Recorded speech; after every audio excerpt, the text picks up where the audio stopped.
that the sun shines down its power to all the world and makes the wind blow strong as it will. So lovely earth can stay lovely still. Hello, ladies and gentlemen. This is Energy Week with George Harvey and me and the famous Tom Fennell. Yeah. In the flesh. In the flesh. Every day I get up early. Today I was up at 3 o'clock, believe it or not. That's cool. I'm glad you were, because I wasn't. I keep dairyman's hours. Every day I get up early and spend a couple of hours, or probably 4 hours, looking at the news relating to energy and climate change. And I keep a collection of links to websites. I put up together 10 to 15 articles with a synopsis of each and a link to the original. Post those on my blog, geoharvey.com, geoharvey.com. Today we will be starting with news from that blog on April 13th. If you want to see the news, you can go to the blog and click on the date, but of course you're welcome to just go to the blog and scroll through everything, because you can get to it that way. Well, I'll try to call our viewers' attention to some of the better articles we're going to be talking about, because for obvious reasons, they're long. We don't have time to talk about Yeah. it. Some of them could take up the whole show. I mean, Some of them could. Some of them really could. And there's always some good ones, so I'll try and mention them. Yeah. So the first one coming up is large, high-intensity wildfires to become much more common in coming years. And we got an image here. This is from Clean Technica. I'm going to bring the image up so we can look at it for a while. Yeah, isn't that distressing? That is not a painting. It's actually beautiful, but it's horrible. That's a picture that came from the USDA. That's a photograph. That's a photograph. Yeah. It's not a painting or somebody's imagination or some kind of computer-generated thing. Yeah, those look like knew deer. What they were doing there, hiding in the middle of the river. Hiding in the middle of the river. And, given the circumstances that they're in, it's very likely that they wouldn't survive even so. Unless they get out of where they are. Well, a fire like that will just take the oxygen out of the air and leave you with nothing to breathe. Nothing to breathe, yeah. That's spectacular. I mean, it is indeed. In a way, it's really quite beautiful. Yes, but in its very, way. very scary. Yeah. There will be a large increase in the number of large, high-intensity forest fires that occur in the coming decades and years, according to a study from the South Dakota State University. The findings are the result of an analysis of about 23,000 fires that occurred worldwide between 2002 and 2013, and these included 478 fires that were described as large, high-intensity fires. And this is, what they're saying is climate change is making things worse. And of course we knew that. Well, yeah, this is what they say in the article. Almost all these fires happened under bad conditions. High temperatures, dry conditions, strong winds, which tell us that weather and climate are very important. Yeah. Duh. Yeah. Yeah. By 2041, there are expected to be about 35% more large, high-intensity fires per decade on average. Yeah. And, this isn't going to go away quick. No, it's not. And I think that people should understand how bad some of these fires can get. We had one in, what was the name of the city in Alberta last year? Fort McHenry? I don't remember the city. I remember talking about it, and it was horrible. It was a vast fire. A huge fire. It lasted for a long time. Yeah, in the United States, on the same day as the Chicago fire, there was a fire in Wisconsin called the Peshtigo fire, which apparently jumped Green Bay, which means that it jumped... That's a big bay. Yeah, it's 10 miles across at a minimum. And they know that this thing was throwing things that sort of distance, because there was a sign from a hardware store that was found miles from the town that it was in. It had been blown. It had been blown. Wow. It had been picked up in a fire tornado, possibly, but picked up, blown to a very high altitude, and then dropped in a new location. And there are actually people who believe that a similar fire that was in Michigan the same day might have been from the Peshtigo fire and jumped Lake Michigan. Jumped Lake Michigan? Jumped Lake Michigan, that's right. Wow. You know, these fire breaks, it's in theory, a river can be a fire break. In fact, if the fire is sufficiently intense, it won't work. Well, you just mentioned fire tornadoes. Yes. We don't even think about things We don't like think that. about that, yeah. And that could take this stuff and put it a mile in the air, where another wind could carry it somewhere else and start another fire. Yeah, the fire that Peshtigo fire, by the way, burned down an area that was more than half the size of Connecticut. Wow. And there were communities in which nobody survived. And that could be repeated today. Well, we're looking at some of the wrong things to do. Yeah, we are. Yeah, guess what? We got to change our way of thinking, or there's going to be nobody left to change their way of thinking. I think that's true. Wow. Okay, Well, should let's we come go a little on? bit closer to home. Our here. next item is from closer to home. Oh, I think you're skipping one, Tom. Our next item's from Clean Technica, manure to biogas. Yeah, that's local, Oh, okay. or it could be local. Could be local, yes. Okay. Okay, Cows of America have a renewable energy message for you. Manure to biogas, capturing methane gas from decomposing manure and using it as a renewable fuel is old news. But now, Pacific Northwest National Laboratory has figured out a new high-tech twist that takes it to its next level, converting the manure, into energy-rich substance that can be used as the basis of biofuels and specialty chemicals. So they're actually going from the manure to chemicals, carbon-based chemicals that can be used for all kinds of things. This is brilliant. It is. They're just going up there and playing with their test tubes, and they're coming up with a new way of utilizing manure. Yeah, which It's a jelly-like substance or a liquid that they can convert into all kinds of use things. it for motor fuel. They can convert it into All plastic. kinds of things, plastics, whatever, you name it. So your next car seats, plastic covering on the car seats might be made from some old cow manure. That's one possibility. Now you're getting cow power here in Vermont, aren't you? Well, Vermont has cow power. I thought you were getting it. I am. Yeah, okay. I am. It's an option here. It's an option, and you can pay a couple of cents extra to get cow power, which means all of your electricity is supplied renewably. It is I call it sometimes my one luxury in life. Now, this is a program that really, considering the number of cows in Vermont, is quite small. It's small, yeah. But it could really be Well, remember, enlarged. Vermont at one time had the most, it doesn't anymore, but it had at one time the most biodigesters of any state. Did it really? We've talked about that. Yeah, it had California has 16 when California got its first one, but now California has 20.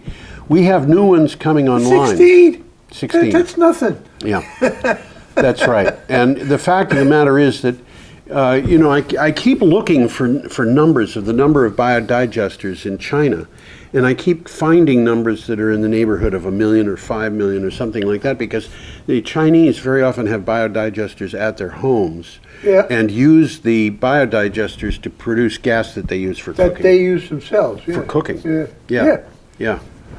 Makes sense to me. It does, absolutely. And they're putting all kinds of waste into those things, which I would imagine would include food waste. Food waste, but possibly also, human waste. I'm sure it does.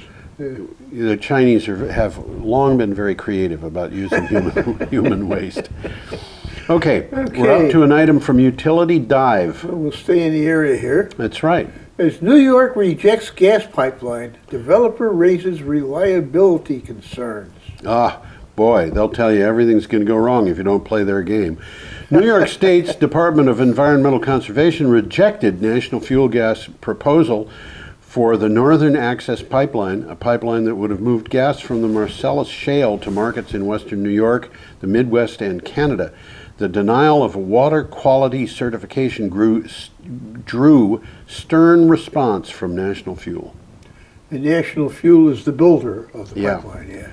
They don't Well, like it. there's, the other side of this is environmental advocates cheered the decision, Yes. as you might expect. Yes. The National Resource Defense Council called the pipeline a serious threat to water quality, wildlife, trout streams, and other habitats, as well as to air quality in the North Country and Western New York. In this country, we have another important pipeline break with a spill or whatever about every third month. And It happens pretty frequently. it doesn't come up in the news very often unless something really terrible happens, like a neighborhood gets incinerated or something. Yeah. And that has happened. Well, one of these pipelines are old, Yeah, and yeah. And in some cases, Nancy Ray Mallory, who is the editor of Green Energy Times, which I write for, told me about how she lived at one time near a community where there was a major propane leak, and the propane was coming out of a pipeline. And propane is very much heavier than air, very heavy. So it rolled down a hill and gathered in a little valley and blew up. And with it went a bunch of houses. Oh, wow. And nobody knew it was there. I don't know. I think people were killed, but I don't know how many. Yeah. Wow. Yeah, it can be bad. And I also remember, I don't remember what year it was, but it was 15 years ago or 20 years ago, a building in New York had methane, which is natural gas, collect in an elevator shaft. I remember that. And it blew out where the shaft was, all the way up the side of the building. Yeah, I remember that. Yeah. Wow. Okay. There's nothing to screw around with. No, you don't want to, again, we don't need, honestly, we don't need methane, except for manufacturing of plastics or something like that, and we can get it from cows. Okay. Our next item from Clean Technica is got on an image coming up. Friday, April 14th. Let me get that message Get up that there. image up there. Everybody should look at this one. Okay. Carbon pollution linked to extreme weather in new study. A research paper examines a previously unknown influence of humans on extreme weather. Carbon emissions lead to warming of the atmosphere in polar regions, and this leads to the jet stream getting stuck in one place. This in turn leads to extended periods in which the weather persists, producing drought or other extreme weather. So if the jet stream gets stuck, the weather gets stuck. The weather gets stuck, and if you happen to be in a dry stage when that happens, you can stay in a dry stage for a long time. Which has been happening. Yeah. And it happened in particular in California last year. Yep, and it happened in the last year or so in Oklahoma, which is why Senator Inhofe was saying, this is unprecedented. Why did this happen? Guess what, Senator Inhofe? This is the snowball guy? This is the snowball guy. The guy who threw a snowball in the Senate and said, so much for climate change. Well, I'm sorry. All those fires in Oklahoma were because of a drought, and the drought may have, almost certainly was exacerbated by climate change. Should we go on? Well, the quick takeaway came from the study. This is a quote. We came as close as one can to demonstrating a direct link between climate change and a large family of extreme recent weather events. Yeah. And this is in both hemispheres. I mean, one place where this has happened is Australia. But I don't know if you remember that little girl we had. She was probably 16 or something. But she invented a way of holding moisture in the soil in South Africa. Yeah. They were having a drought, and she looked at various things about various chemicals that were in nature, and she found, what was it? It was might have been orange rinds and avocado rinds. I think it might have been avocados. It was something you would never expect. Yeah. Okay, right, we're up to an item from Renews. Okay. Renews. Get up. Yeah, let's get us up there. EnBW, which is German for Energy Baden-Württemberg, and Dong, which is not a Chinese company, secure German spoils. Yeah, Dong, by the way, is Danish oil and natural gas. Yeah, right. Which is no longer in the oil or natural gas business. EnBW. They're all making turbines now, right? They're running wind farms. They're Yeah, doing all kinds right. of things with renewable energy, but they're not doing fossil fuels anymore. EnBW has secured the bulk of the 1.5 gigawatt on offer from the 900 megawatt HE Dreit project in the German North Sea. The developer won with a bid of 0, which means it is pledging to build and operate the wind farm without any subsidy of a feed-in tariff and relying instead on the market rate. The wind farm is expected to be operational in 2023. This is really interesting. What these wind farms, offshore wind farms, are doing is they're bidding for the wind farm, and the one that bids the lowest is the one that gets the least subsidy. And in this case, EnBW has said, we don't need a subsidy. Yeah. We'll just build the wind farm and I depend think on we've the hit market. that point. Yeah, I think we've hit that point. clearly we Yeah, have. this is very interesting because it was an auction, and the prices that were coming in were somewhere around 4 cents a kilowatt hour. Yeah, And that blows your mind. it does. Yeah. It reminds me of a few years ago, I was hearing people talk about big wind, and there was a young man who said something about big armaments. And I thought, what is that? And because I knew that Colt Industries at that time was in serious trouble. And it happened that Colt Industries had just filed bankruptcy. Okay, as Smith & Wesson had been... This is the gun manufacturer. Yeah, gun manufacturer. 17 years, not 17 years before, but a few years before, Smith & Wesson had been sold for $17 million. I have known people who could have bought Smith & Wesson just by writing a check and phoning the bank and saying, you got to cover this. But Colt Industries went up for auction, and the auctioneer started the auction at 0. Who will bid 0? Did he really? Wow. Yeah, the creditors had taken over the company, and they wanted the new owner to honor certain obligations. So the company had did not necessarily have any value. Wow. And of course, in order to bid, you had to be qualified. But Yeah, have a couple of $1 million in your I don't know. To answer the obligations. But Colt Industries was worth nothing. This is big armaments. Well, big wind is similar. Okay, should we go on? Yeah, we should. Our next item is from Energy Matters. We're still on April 14th. The story you love to hate. Commercial energy storage systems for Walmart. Advanced Microgrid Solutions announced it will design, install, and operate its hybrid electric building systems for Walmart, providing 40 megawatt hours of battery systems for 27 stores in Southern California.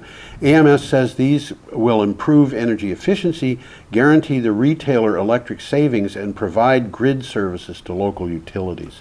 Walmart's on a roll here.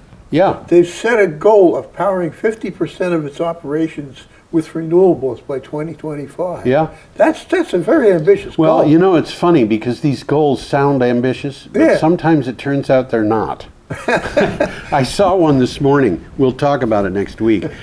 The city of San Francisco set a goal in 2008 of having 25% of its electricity from renewable sources by 2017.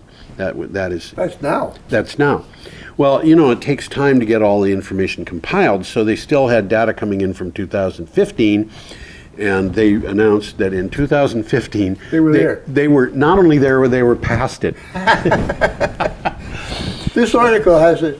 I don't think is a great one to go look up, but they had some nice pictures of the Walmart stores with Solar panel, all you can see. All is you can see is panels, solar yeah. panels and air conditioners or whatever. And they're doing it to save money. Yep. And they're also doing it for public relations. They need the public relations, and they absolutely believe they need the money, I'm sure.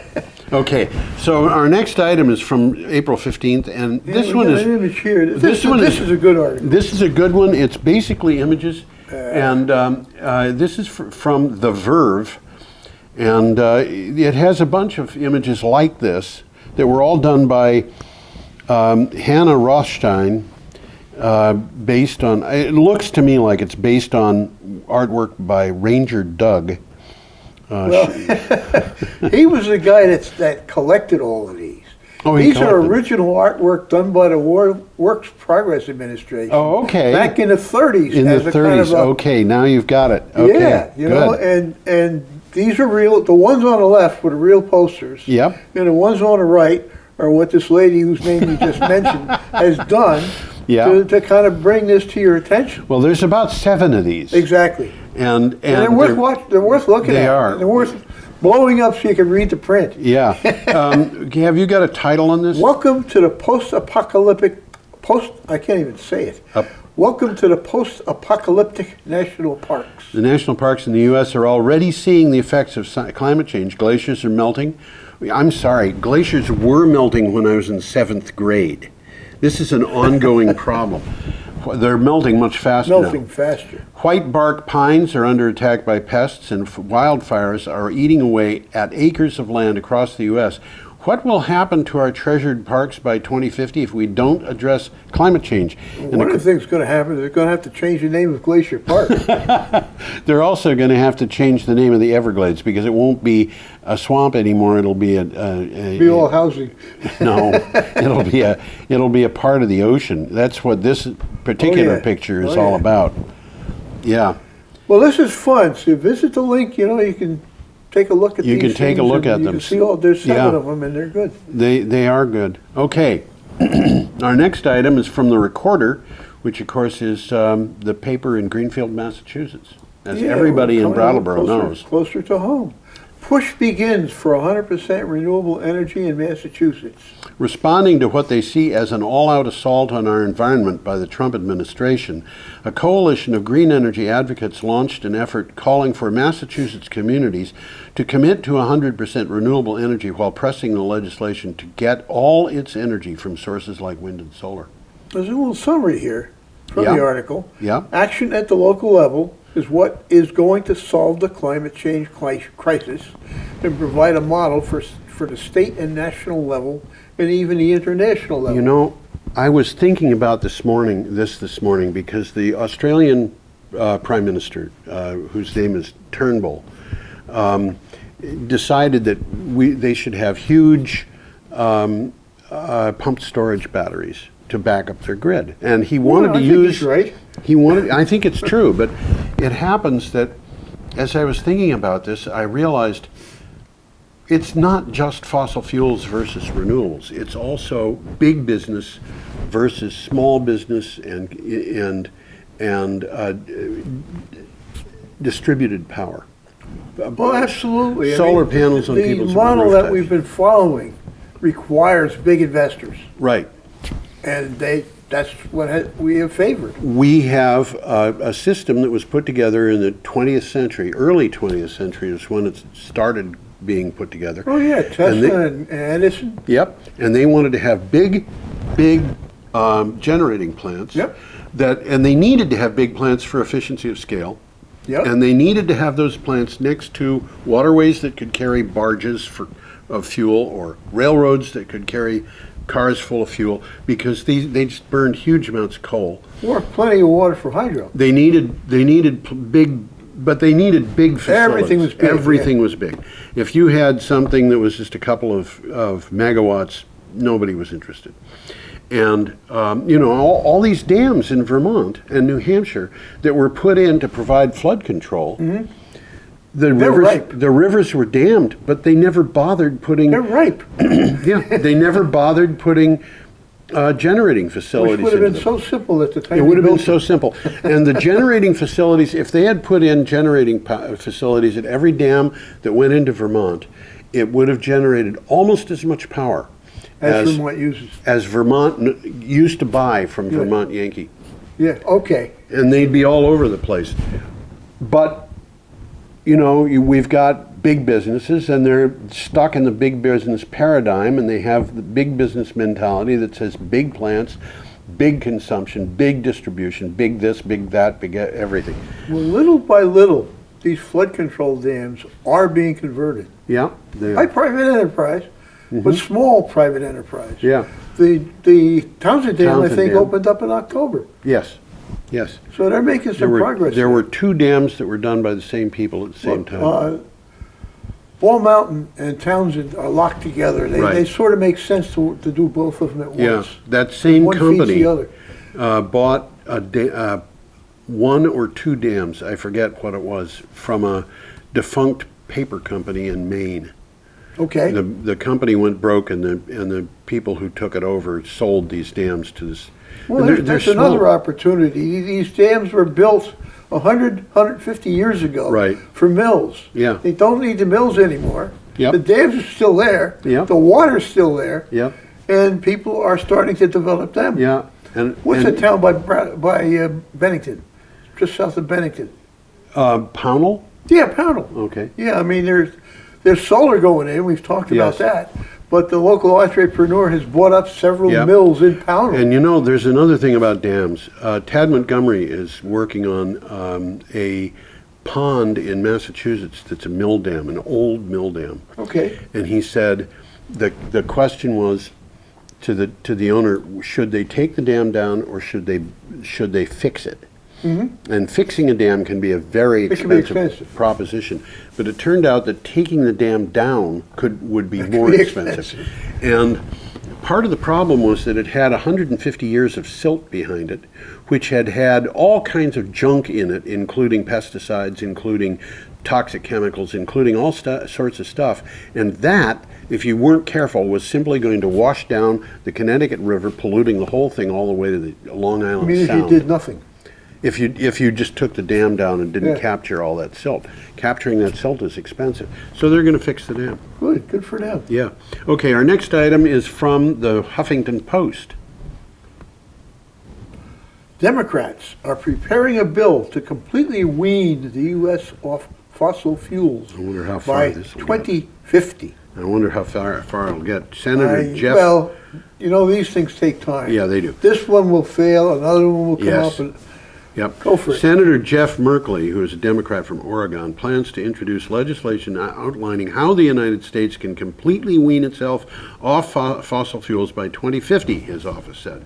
The bill will be introduced during the week of April 24th, shortly before the People's Climate Movement. Senator Bernie Sanders, independent of Vermont, will co-sponsor the bill called the 100 by 50 Act. now, Sanders is starting to talk about this already. I Yeah. think he's already running around Yeah, talking he about is. it. He is. He is. Here's a quick one, a quick summary here.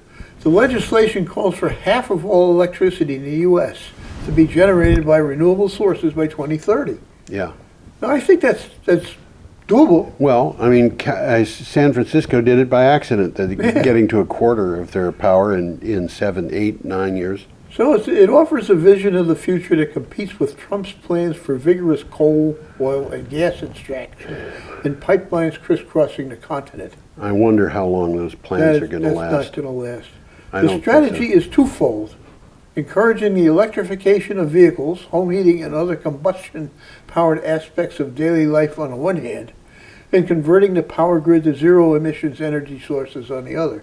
Yeah. It sounds like the plan is intelligent, It sounds intelligent, absolutely. but it's going to take a while. I think ultimately it's going to be implemented because it will make sense, Yeah. economic sense. Yep.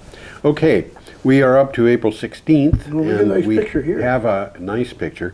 We have an item from Truth Dig. Truth dig. Yep. This is a very in-depth article. If you want Yes. to find out what's going on with nuclear power, click on this one because this is a very good article. Yeah, April 16th.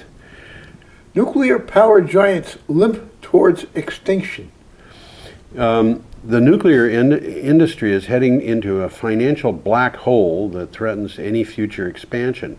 Any lingering hope that a nuclear power renaissance would help combat climate change appears to have been dashed by the Westinghouse bankruptcy. there is no one left to invest anymore because renewables are just cheaper. This is just what we were just talking about, really, Yeah. very close to it. Here's a quote from the article. The day of the large-scale nuclear power station is over. Yeah. Okay? Toshiba and its subsidiary Westinghouse could face bankruptcy. Well, Westinghouse is already in bankruptcy. Yeah, I think you're right. They're in deep trouble because the reactors they are currently building are years late and billions of dollars over budget. That's not a recipe for success. No. But you know, the funny thing is, if you look at solar farms and you look at wind farms, Yeah. just conventional stuff, you see them. Somebody will announce, "We have commissioned this," and by the way, we are 3 months early, or whatever. They're on time or they're Well, they early. can put them up quickly. They can indeed. And Yeah. some of them are very large. Some of them are very But, large. so big, there is a place for the big investors Yep. still. Not around here because there isn't enough room, but out in the West, and we've seen some pictures of some of these. We've got one coming up that's huge. All righty, let's wait for it. Summit County Citizens Voice is the next article. EPA chief sued for, quote, spouting deceptive climate pseudoscience. EPA Administrator Scott Pruit may have to back up his false claims on greenhouse gases and climate change in court.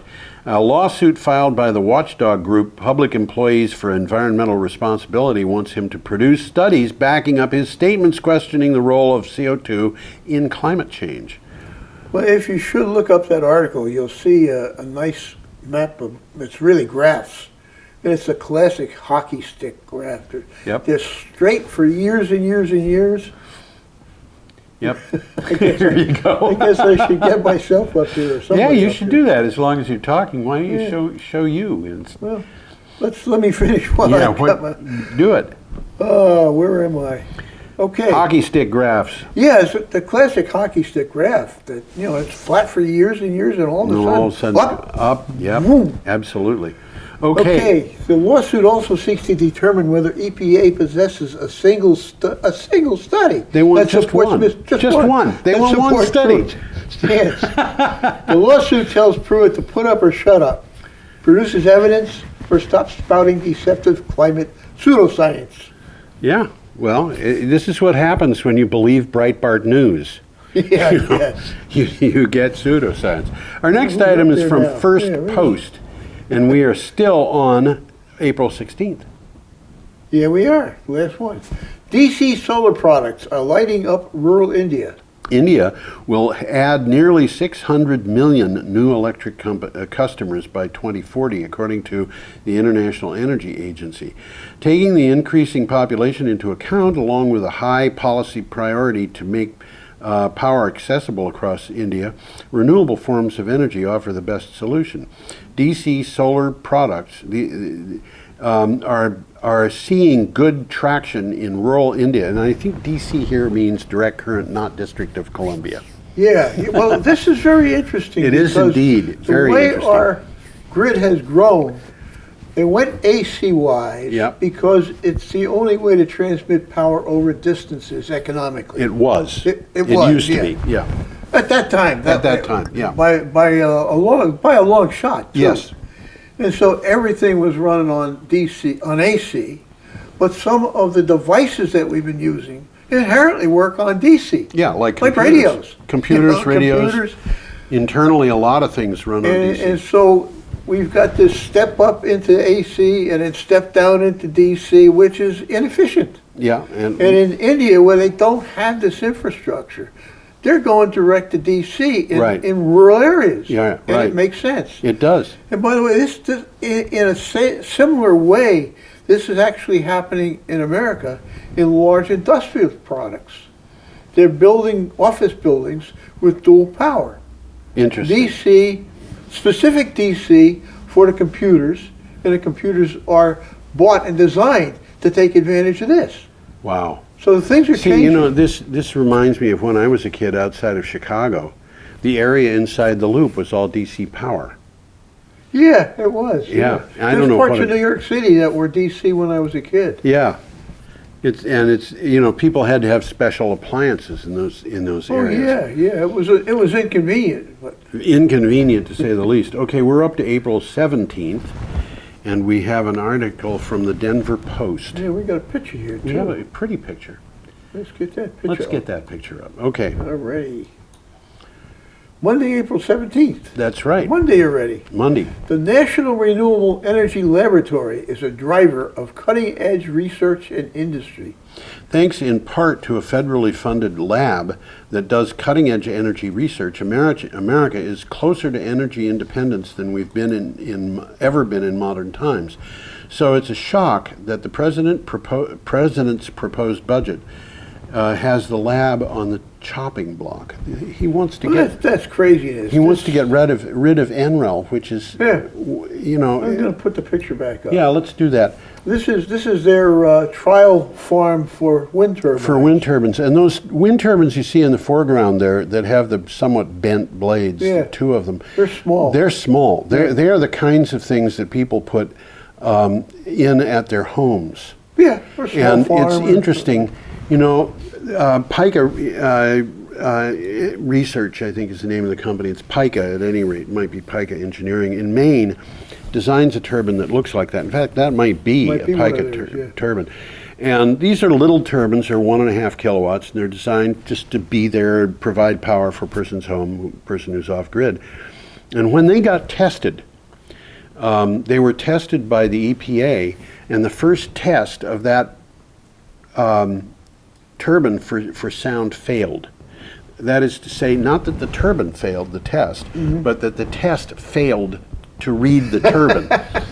And the reason was because they got 37 decibels, which is quiet. It's quiet. It's quieter than most people's homes are. Oh, yeah. During the daytime, anyway. Well, you've seen my sound meter. Yeah. It doesn't record that low. It starts at 40. Yeah, they were recording, and they got a reading of 37 decibels, and they could not read if the wind turbine wasn't turning, they would get a reading that was close to that because of the sound of the wind blowing through the grass in the field next to them. You know, so they had to take the thing down, put it up someplace else where they didn't have a field full of grass. Okay, should we go on? Have you read that one? Have I read it? Yes, I have. Oh, okay. Okay.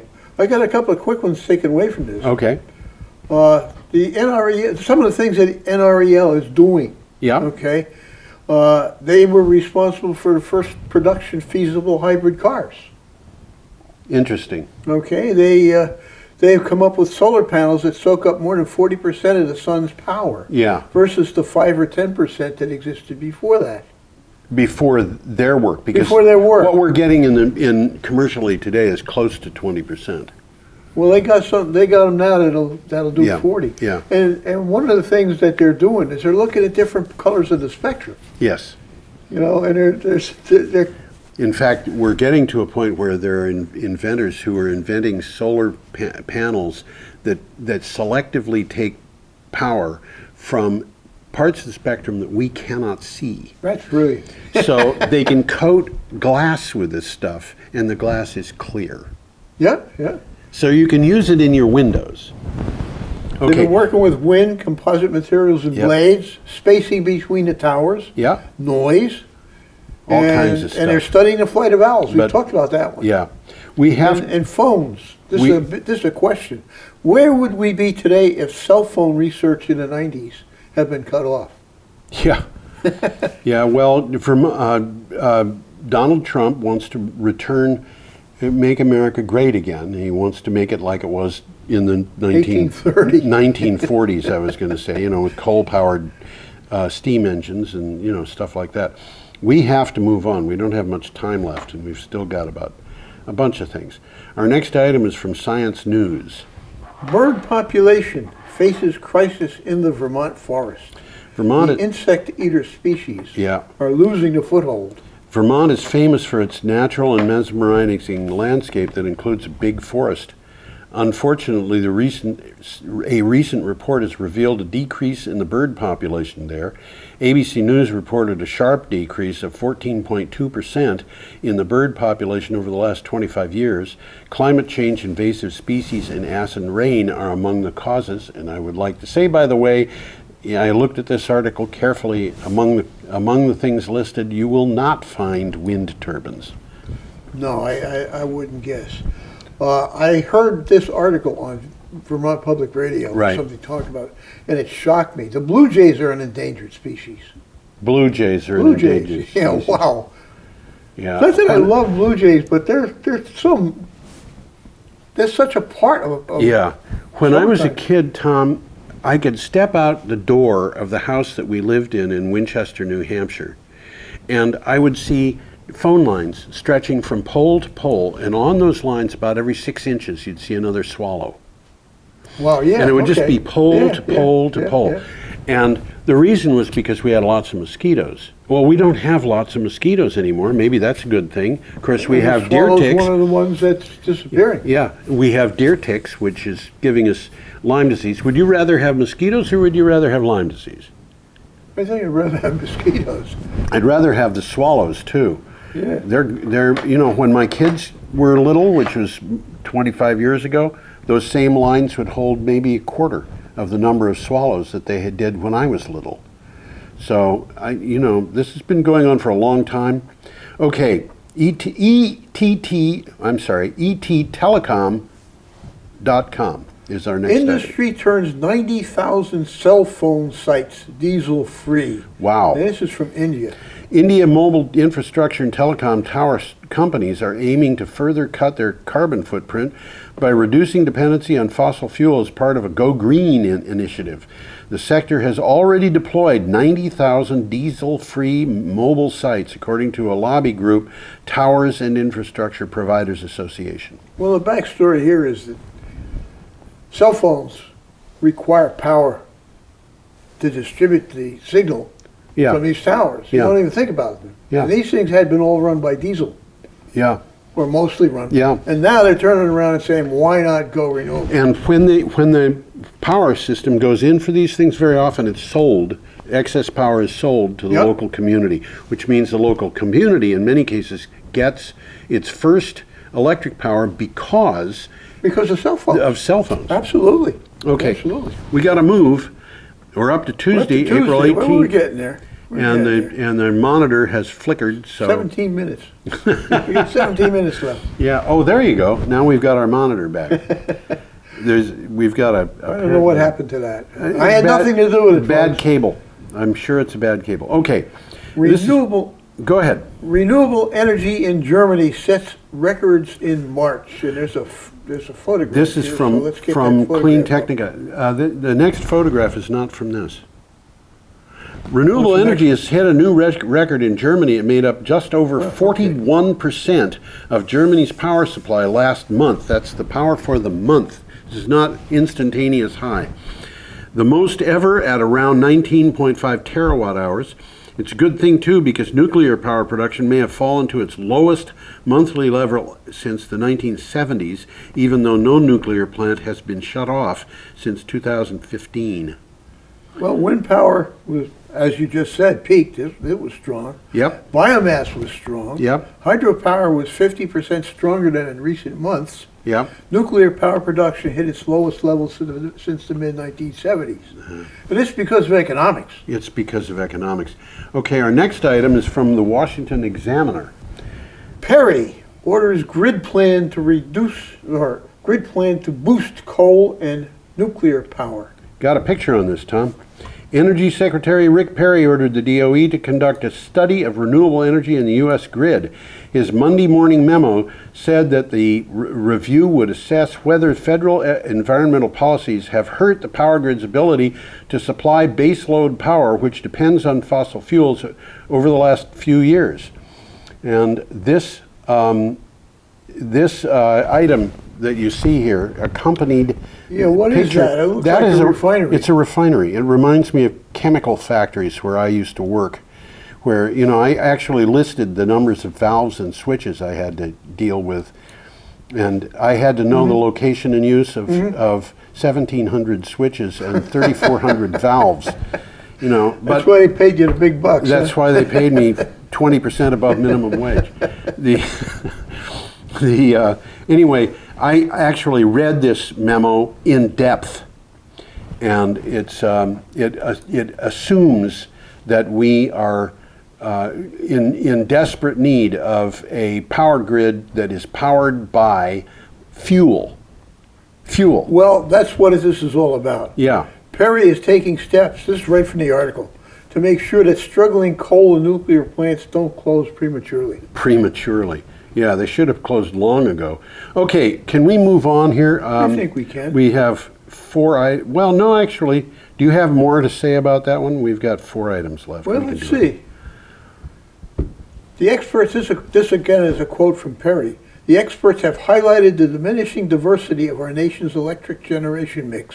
It's not getting less diversity. No, but he's saying that He's saying that it Yeah. is. This is what is he? This guy is out of step with reality.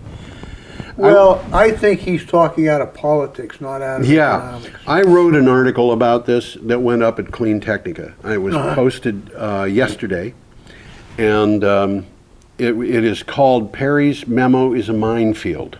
And it addresses the fact. It's just about this. It's about this memo. Exactly this. It addresses this memo and the fact that it assumes that you need big baseload power plants that are powered by some sort of fuel. Well, this is what we've already talked about. Right. And this, how would you say it? This model Yep.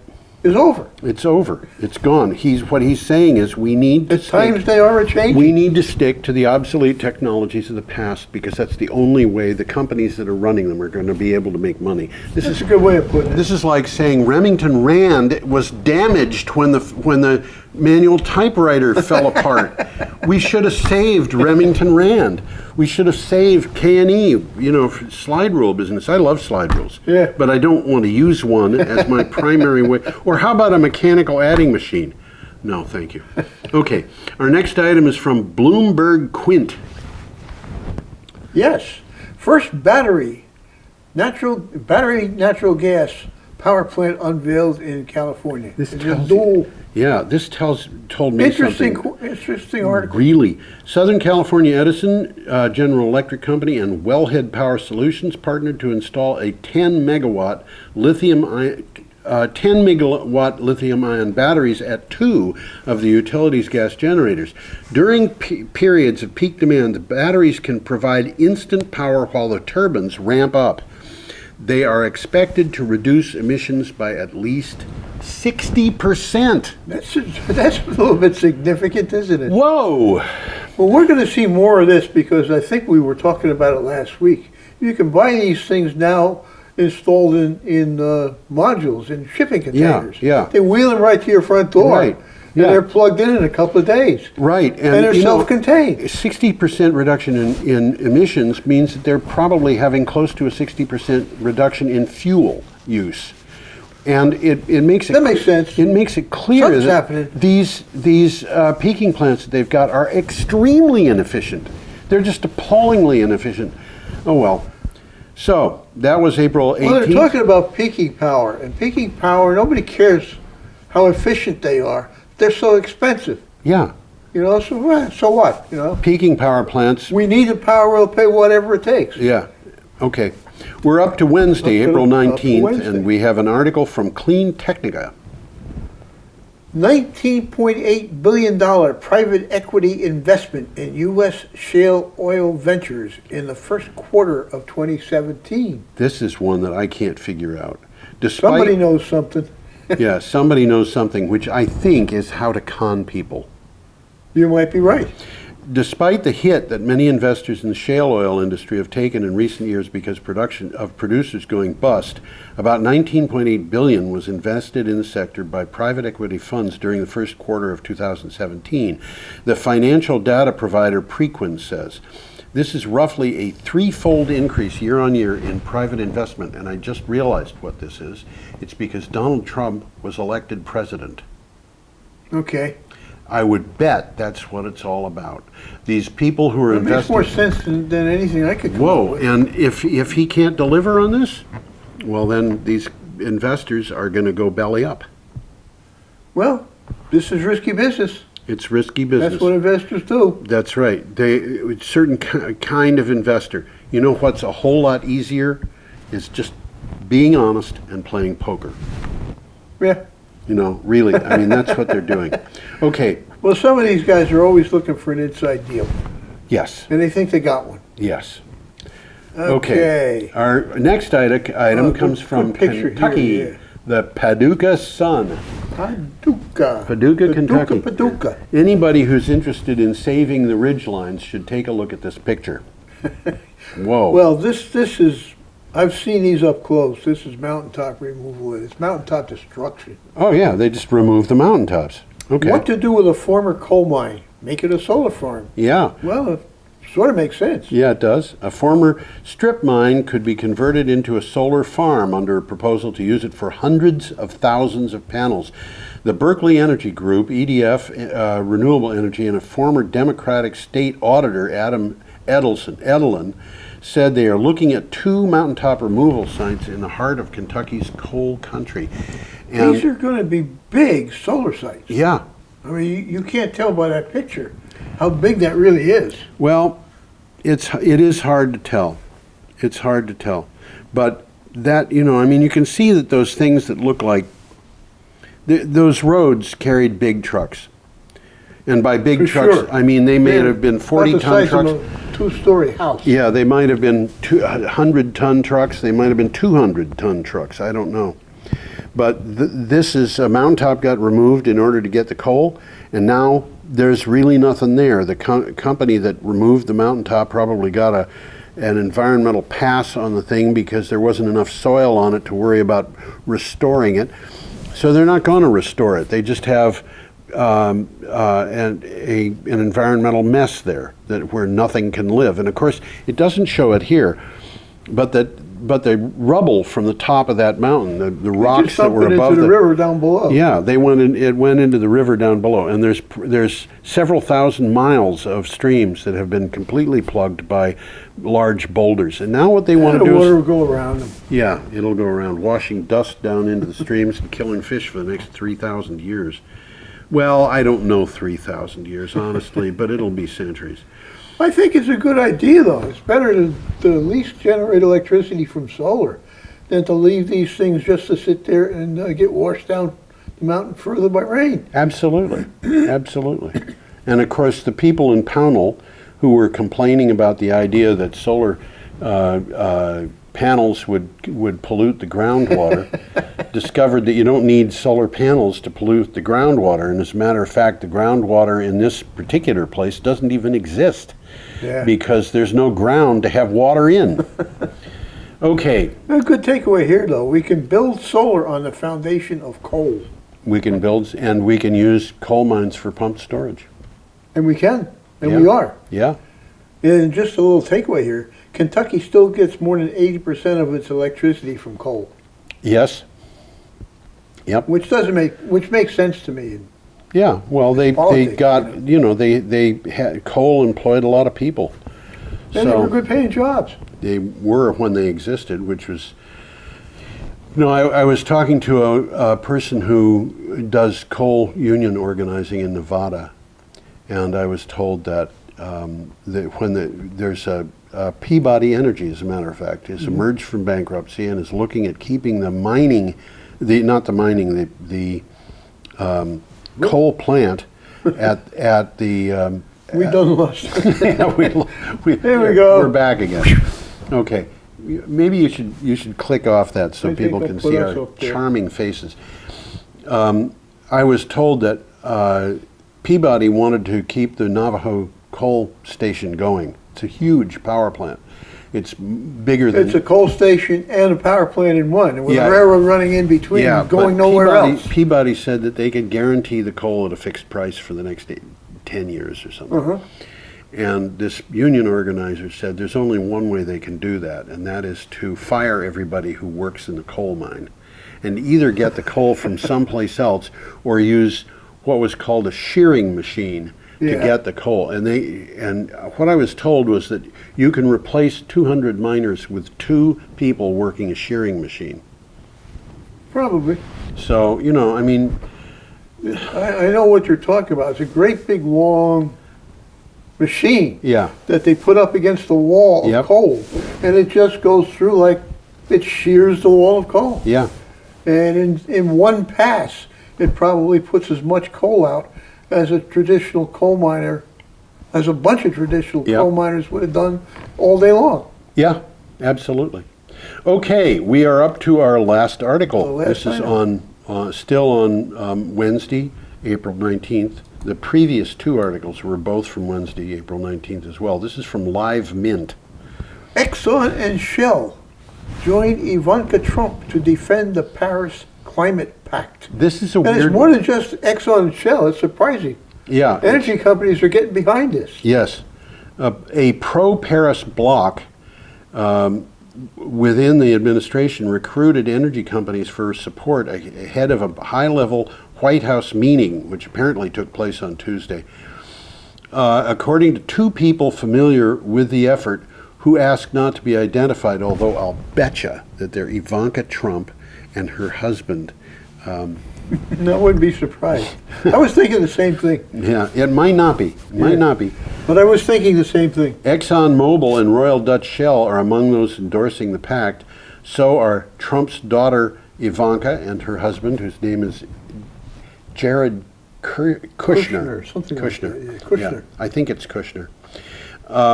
And, you know, this is Ivanka is a person who, you know, ever since I read this, I've been wondering whether she supported her father knowing that she could influence him over almost anybody else. I don't know. Haven't a clue. But Haven't a it clue. would mean that if she doesn't like the way the United States is being run, she can go to her father and say, you've got to do this a different way. From what I've seen of her, she's not anywhere near as extremist as some of his associates Well, are. you know, She's a little bit more, how would you say it, center thinking? well, she might be, but she is definitely in favor of renewable energy. Yes, for sure. You know, there were buildings that Donald Trump built that specified wind power, Uh-huh. and I think that she was the person. At least this is what I've read, was that she was the person who influenced him to do that. Whereas the takeaway here explains why the energy companies are defending this climate Yep. pact. Domestic energy companies are better positioned to compete globally if the U.S. remains a party to the Paris Agreement. That's part of it. That's part of it. Yeah, but there are other things too. You know, the energy companies, like we mentioned Dong earlier, Danish Yeah. oil and natural gas isn't in the fossil fuels business anymore. And there are companies that have looked at the situation in energy and have said we need to. And the perfect example is Green Mountain Power. Mary Powell said her job, she's the CEO, said her job was to come up with a new business plan for changing times. And she's not alone in this. She has been recognized all over the country. There are people in the energy business who know who she is Oh, absolutely. and, you know, have a great deal of She's respect got for a her. different idea about what they're doing. As Yes. far as she's concerned, her job isn't making power, it's delivering it. Yes. And, Okay. you know, the Green Energy Times has not come out yet this month. Nancy Ray Mallory, unfortunately, had she got sick and had problems that had to be addressed. So the design work on it got held up. But there's an article that appeared in there, or is appearing in there, about how a utility that now delivers natural gas could switch to be a utility that delivers geothermal heating to its customers by financing the heating. That's interesting. Yeah. I mean, it doesn't take much of a shift to think that way. But what it does do is it means that all those customers who are not near their natural gas lines could be their customers.